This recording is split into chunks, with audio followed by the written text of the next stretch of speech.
महाराज जी, सभी कुछ प्रभु की इच्छा से हो रहा है, तो जो मनुष्य पाप कर्म करते हैं उसमें भी कभी परमेश्वर। यहाँ ये देखना है, तीन गुणों की रचना है माया की, सतोगुण, रजोगुण, तमोगुण। तीनों हर जीव के अंतःकरण में है और उन तीनों का प्रभाव बुद्धि पे पड़ता है। और बुद्धि के दो विभाग हैं, एक कुमति, एक सुमति।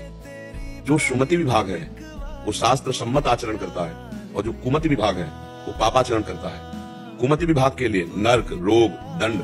सुमति विभाग के लिए स्वर्ग, पुरस्कार, यश, कीर्ति, सुख, ये दोनों रखे गए। किसान को खेती दे दी गई, बीज दे दिया गया हर प्रकार का।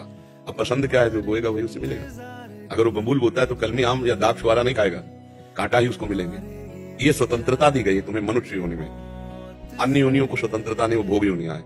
आप क्या पाप करते हो या पुण्य, ये आपके ऊपर है, भगवान के लिए नहीं है। जो भगवान चाह रहा है वही हो रहा है, तो फिर दंड तो नहीं मिलना चाहिए ना पाप का, पर दंड तो मिलता है ना। तो भगवान गीता जी में कह रहे हैं, अवश्य में भोक्तव्यम कृतम कर्म शुभाशुभम।